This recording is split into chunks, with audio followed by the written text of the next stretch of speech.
नमस्कार दोस्तों, welcome back to money matters. बात करने वाले हैं आज लक्स इंडस्ट्रीज लिमिटेड के ऊपर।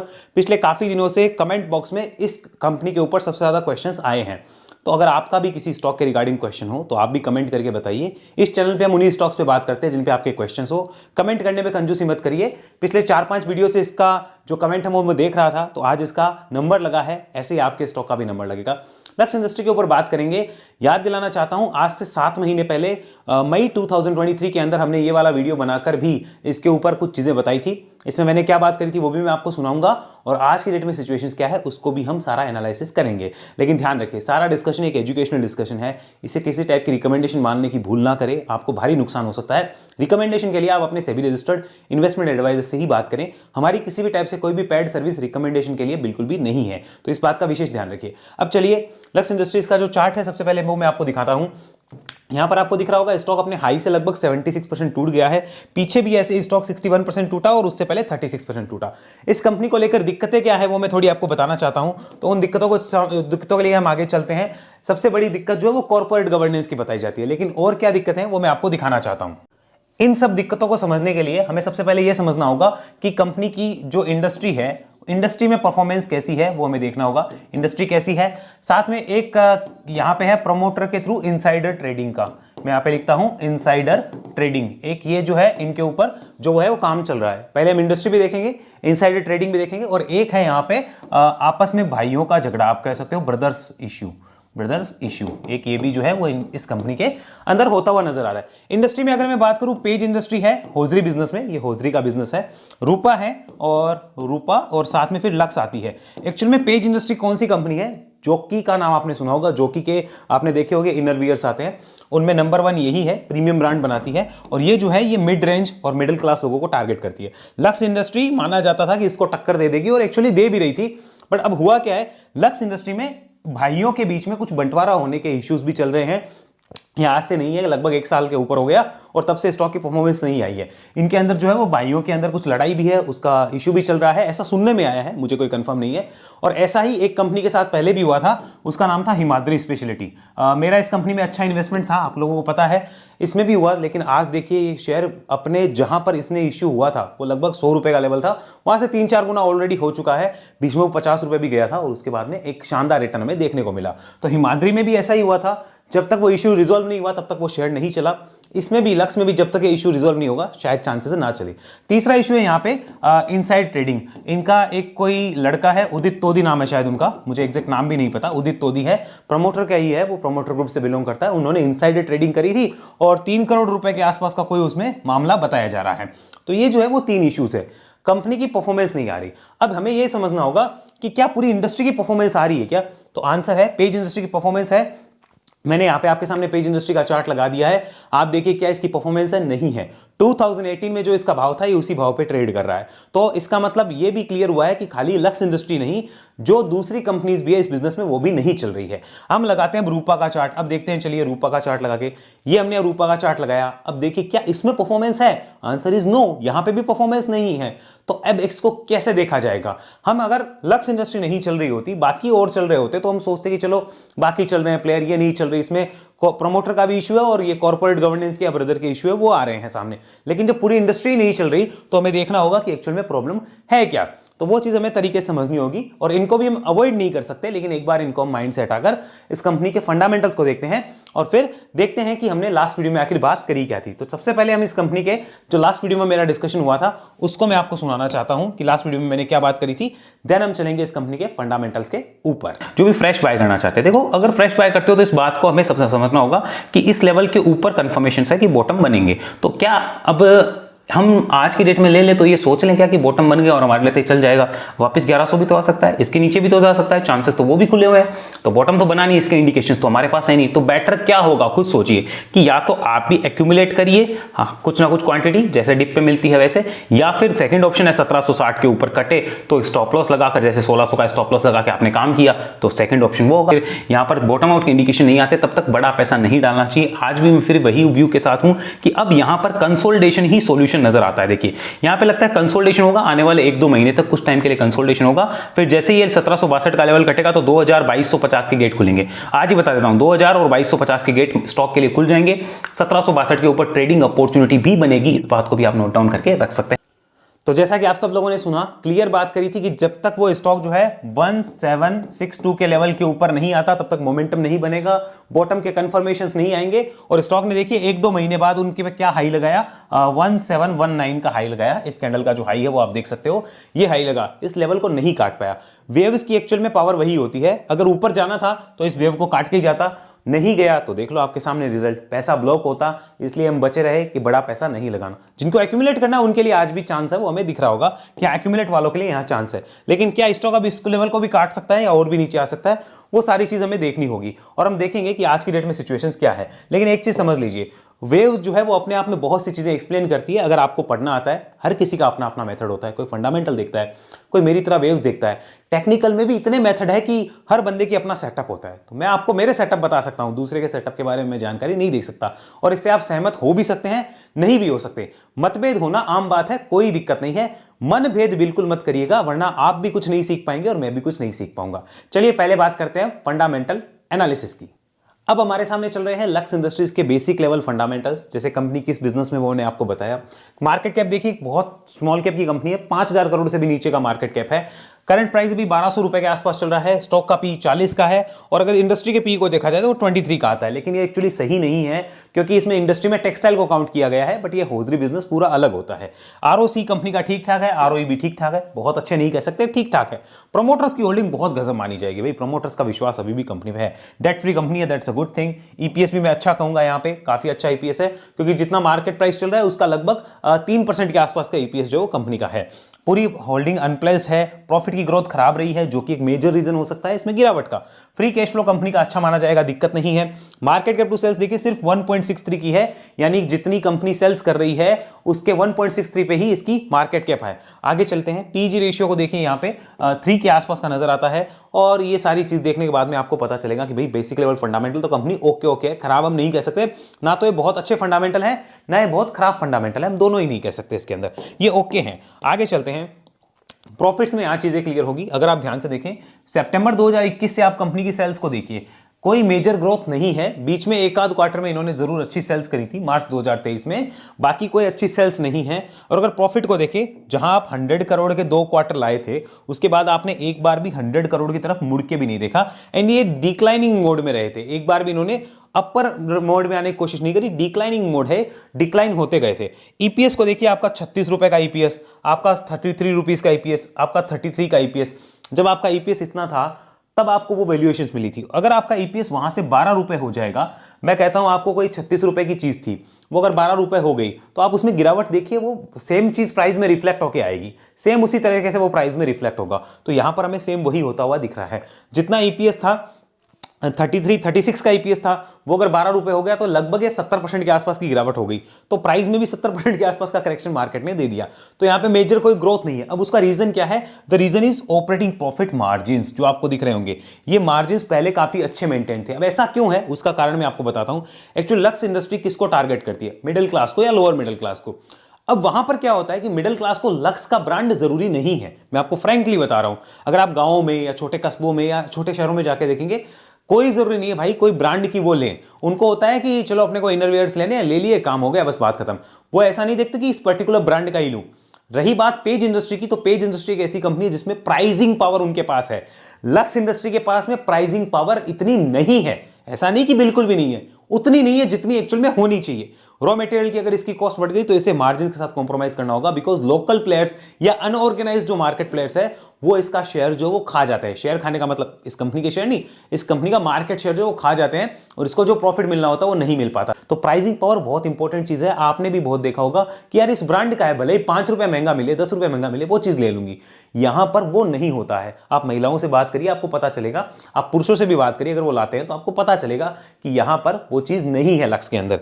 आगे चलिए, यहां पे कंपनी के अगर आप यहाँ पे P&L को देखते हैं, ईयरली P&L, तो देखिए यहाँ से ग्रोथ देखिए क्या शानदार थी। अब 2022 आने के बाद में देखिए ग्रोथ थम गई। सेल्स है कहाँ, सेल्स है ही नहीं उतनी जितनी होनी चाहिए, और मार्जिन आपके सीधे 21% से अगर 7% आएंगे तो 300 करोड़ का प्रॉफिट फिर 100 करोड़ से भी कम की डाटा में तब्दील हो जाता है। अगर आप ईयरली ईपीएस देखेंगे तो 112 रुपए का ईयरली ईपीएस अगर 34 रुपीज होगा तो ये भी तो 70% गिरावट हो गई, तो शेयर प्राइस 70% उसी हिसाब से रिफ्लेक्ट करेगा। अब इसके अंदर चाहे आप प्रमोटर का वो इनसाइडर ट्रेडिंग का मामला जोड़ दो, या फिर आप किसी भी और तरीके से वो ब्रदर का इश्यू जोड़ दो, कुछ भी जोड़ दो, कोई फर्क नहीं पड़ेगा उन चीजों में। सीधी बात है, वैल्यूएशन उसी हिसाब से एडजस्ट होगा, चार्ट उसी हिसाब से बनेगा जिस हिसाब से कंपनी में काम हो रहा है। सिंपल सी बात यह है, आपको न्यूज ट्रैक करनी है, आप न्यूज ट्रैक करते रहो, लेकिन उसका परिणाम कुछ मिलेगा नहीं।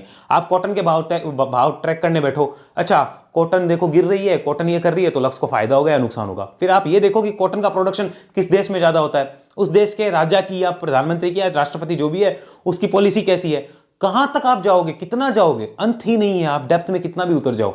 बेटर यही कि अपने सेटअप पे काम करते रहो। तो वही तरीका होता है कि जब यार दिख रहा है तो यहां पे होना ही है, लाजमी चीज है। ऐसे अगर आप पीछे जाएंगे आपको दिखेगा कंपनी के मार्जिन्स पहले उतने नहीं थे, ये कोविड के 2 सालों में ज्यादा बड़े थे और ये टक्कर दे रही थी वाकई में पेज को, लेकिन बीच में इसकी गाड़ी पे ब्रेक लग गया। उसके वेरियस रीजन हो सकते हैं। राइट नाउ कंपनी खराब नहीं है, इस बात को ध्यान में रखिए। कंपनी का बिजनेस खराब नहीं है, ये भी ध्यान में रखिए, लेकिन कंपनी की ग्रोथ जो है वो मिसिंग है और उसका रीजन मेन मार्जिन है, और सेल्स भी उतनी नहीं हो रही, तो आपको उसी हिसाब से पनिशमेंट भी मार्केट से मिलती है। उसके इंडिकेशन कैसे आएंगे वो हम चार्ट पे पढ़ेंगे। आइए आगे चलते हैं, और एक चीज और दिखाना चाहता हूं यहां पे कि अभी जो वैल्यूएशन देखिए कंपनी 97 करोड़ का प्रॉफिट लाई है ट्रेलिंग 12 मंथ में। 2019 में 99 करोड़ का प्रॉफिट था, तो आपको 2019 वाली ही वैल्यूएशन मिलेगी, आपको उसी टाइप की वैल्यूएशन मिलेगी, उससे कम भले ही मिल जाओ, ज्यादा मिलनी मुश्किल होती है, वो हम चार्ट पे भी आपको दिखाऊंगा। आगे चलिए, यहां पर सेल्स ग्रोथ कैसी है कंपनी की, अच्छी मानी जाएगी। प्रॉफिट ग्रोथ भी ठीक ठाक है, बहुत अच्छी नहीं कह सकता, ठीक ठाक है। Over a period of 5 years, 3 साल और 1 साल में तो बहुत खराब रही है। आगे चलिए, स्टॉक प्राइस सीएजीआर बहुत बढ़िया था इसका, लेकिन अब करेक्ट होने के बाद कुछ भी रिटर्न नहीं आ रहा है। हालांकि बहुत बढ़िया था ये 20-25% से ऊपर का था 5 साल का डाटा, जब ये 4000 के ऊपर ट्रेड कर रहा था, लेकिन देखो खराब हो गया। रिटर्न ऑन इक्विटी बताओ गजब है। अब इसको आप कैसे जस्टिफाई करोगे कि एक कंपनी जिसकी एवरेज रिटर्न ऑन इक्विटी करीब 20% है, उसका पिछले 5 साल का सीएजीआर टर्म्स में रिटर्न 1% है, कैसे जस्टिफाई करोगे? तो उसको ऊपर जाना पड़ता है, बट कोई ट्रिगर भी चाहिए, ऐसे नहीं जाते हैं। आगे चलिए, यहां समझिए कंपनी के बैलेंस शीट में मैं ये दिखाना चाहता हूं कि रिजर्व्स को देखिए। आप 1300 करोड़ के रिजर्व्स को 1400 करोड़ पे लाए, 999 करोड़ के रिजर्व्स को 1300 पे लाए। 400 की ग्रोथ थी, वो ग्रोथ 150 की हो गई, और अब वो ग्रोथ कितने की है ये देखिए, 400 और ये 150 करोड़ के लगभग की, और ये कितनी हो गई सिर्फ 40 करोड़ के लगभग, अप्रोक्सीमेट आइडिया लगाया है। तो जब आपकी ग्रोथ कम हो रही है, आपके प्रॉफिट से उतने नहीं आ रहे हैं, तो आप कैसे बिजनेस में ग्रोथ लाएंगे? मार्केट पनिश करेगा भाई आपको अकॉर्डिंगली। अच्छी चीज ये है कि आपके ऐसा नहीं कि आपके डेट बहुत बढ़ गए हो या फिर शॉर्ट टर्म या लॉन्ग टर्म बोरिंग बढ़ गई हो, ऐसा भी नहीं हुआ है, जो कि अच्छी चीज माननी पड़ेगी। आगे देखिए, प्रमोटर या फिर शेयर होल्डिंग पैटर्न को आप समझ लीजिए कंपनी का कैसा है। प्रमोटर्स की होल्डिंग अच्छी खासी है, खराब नहीं है। एफआईआईज यहां से निकल चुके हैं, ऑलमोस्ट निकल चुके हैं, लेकिन ये माल किसके पास गया है वो भी हमें देखना होगा।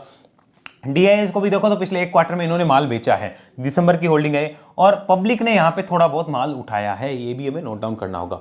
ओवर अ पीरियड अगर आप देखेंगे आपको पता चलेगा डीआईआईज यहां पे लगातार माल बेचे जा रहे हैं, देखिए, और एफआईआईज भी यहां से लगातार जो है वो एग्जिट लिए जा रहे हैं।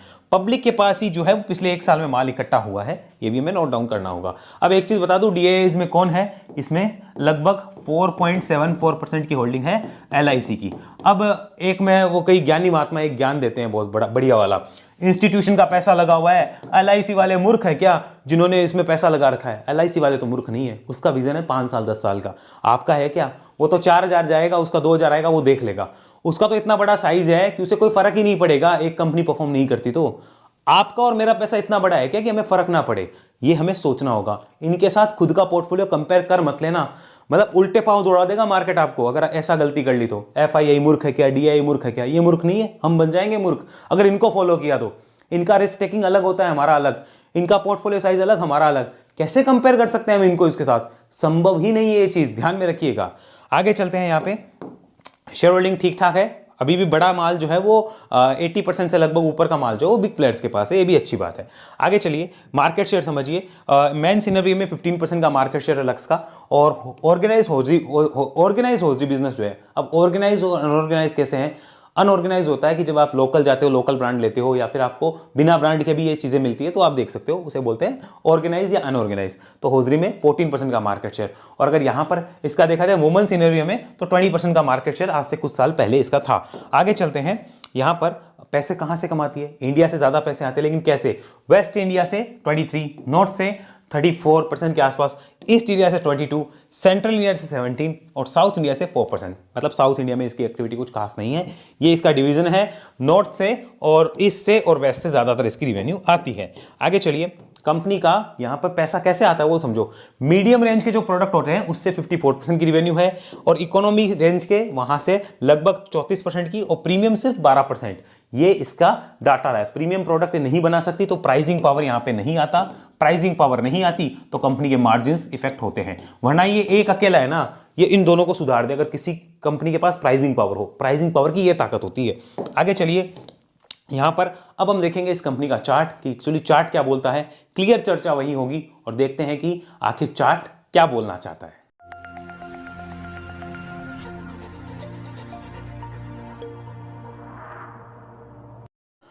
तो अब हमारे सामने चल रहा है लक्स इंडस्ट्रीज का मंथली चार्ट। यहां देखिए हमारे पास डाटा है, इस डाटा को हम हटाते हैं कि स्टॉक जो है 76% स्टॉक यहां पे टूटा, और कोविड वाले से पहले भी देखिए 2018 से 20 के बीच में लगभग 2-3 साल जो स्टॉक परफॉर्म नहीं किया, और यहां पे भी काफी टूटा। अभी भी काफी समय हो गया परफॉर्म नहीं कर रहा। अगर इसको आप ध्यान से समझेंगे आपको पता चलेगा मंथली चार्ट पे स्टॉक ने एक बेस यहां पर बनाया है, लेकिन उस बेस को बनाने के बाद जो बाउंस आया था उसको फॉलो अप नहीं किया। यहां से बाउंस आने के बाद यहां पे स्टॉक रुक गया, 1720 के आसपास रुक गया। इसके ऊपर और सस्टेन करता तो यहां पे क्लियर होता कि हां ऊपर जाएगा, वरना क्या है, ये इस हिसाब की गिरावट है कि यहां पे कंसोलिडेशन ही सॉल्यूशन है, या फिर आपको नीचे आना पड़ता है। राइट नाउ अगर मंथली चार्ट को हम देखें, so what is the trend? Monthly chart का ट्रेंड हमें समझना होगा। मंथली ट्रेंड में यहां पे लिख देता हूं, मंथली ट्रेंड क्या है। चलिए अब इस मंथली ट्रेंड को मैं थोड़ा सा जूम करके आपको दिखाना चाहूंगा। इस मंथली ट्रेंड को आप समझने की कोशिश करिए। ये ट्रेंड कैसा है? राइट नाउ डाउन ट्रेंड में है स्टॉक। क्या ये अप ट्रेंड है? जी नहीं, राइट नाउ डाउन ट्रेंड में है स्टॉक। तो मंथली चार्ट का ट्रेंड हुआ डाउन, या नेगेटिव कह सकते हो आप, या फिर आप बेरिश कह सकते हो, आप कुछ भी नाम दे लो। ये मंथली चार्ट का फिलहाल जो है वो ट्रेंड हमारे सामने निकल के आ रहा है। अब यहां पर इंपॉर्टेंट सपोर्ट कौन सा है उसको देखो। सबसे इंपॉर्टेंट सपोर्ट जो है मंथली चार्ट पे ये होने वाला है लगभग 1100 रुपीज के आसपास, जो कि यहां पर इसका पहला बॉटम भी बना था। देखिए यहां पर 4 बार 1 यानी 4 बार 1 का आप समझिए 1111 रुपए, लगभग 1100 के आसपास इंपॉर्टेंट सपोर्ट इस कंपनी का रहेगा। ऊपर की साइड में अगर बात करें और यहां पर अगर हम देखना चाहें तो कंपनी को इन लेवल्स के ऊपर अब मंथली क्लोज चेंज कर लीजिए, लगभग 1700 के आसपास, रुपीस 1700 की मेरे को मंथली क्लोज चाहिए, तब जाके मंथली चार्ट जो है वो बुलिश होना शुरू होगा। तब तक मंथली चार्ट बुलिश नहीं है। 1700 के लगभग की चाहिए, इस रेंज 1650-1700 की, इसके लगभग की मंथली क्लोज चाहिए, तब जाके आप बुलिश हो। तो अभी क्या हुआ? अभी तो आपका डाउन ट्रेंड है। वीकली चलते हैं, फिर बात करेंगे करना क्या है। देखिए हर चीज को बारीकी से आप समझेंगे तब आपको क्लियर होगा। ये रहा हमारे सामने वीकली चार्ट। इसको वीकली चार्ट पे आप देखने की कोशिश करिए। This is the weekly chart, आपको दिख रहा होगा। स्टॉक ने यहां पर अगर आप ध्यान से देखें एक बाउंस आता है, कंसोलिडेशन हुआ बड़ा वाला, कोशिश करी थी ऊपर जाने की बट वो फेल्ड अटेम्प्ट हुआ, देन ब्रेकडाउन आ गया और स्टॉक जो है उसके बाद एक डाउन ट्रेंड में चला गया। अभी रिसेंट में एक छोटे से वीकली सपोर्ट के आसपास स्टॉक खड़ा है, लगभग 1250 के आसपास का वीकली सपोर्ट है। उसके बाद में स्टॉक 1200 रुपए और फिर 1100 रुपए तक के लेवल्स भी लेता हुआ नजर आ सकता है। ऊपर की साइड में स्टॉक के लिए किसी भी कीमत पे पहले 1400 रुपए के ऊपर आना जरूरी है। 1400 के ऊपर आता है तो वीकली ट्रेंड थोड़ा बहुत बुलिश होना शुरू होगा। राइट नाउ अगर मुझे लिखना हो तो मैं यहां पे क्या लिखूंगा? वीकली बेरिश लिखूंगा। यहां पे बेरिश है, मैं बुलिश तो इसको बिल्कुल नहीं कह सकता, तो वीकली ट्रेंड भी बेरिश है। अब इसको हम डेली ट्रेंड पे कंफर्म करते हैं जरा कि डेली चार्ट एक्चुअल में क्या बोलता है। देखिए बहुत सी चीजों को बारीकी से देखते हैं तो चीजें क्लियर होती है। दिस इज डेली चार्ट और यहां पर मैंने साथ में इसके लगा दिया है 200 दिन का एवरेज।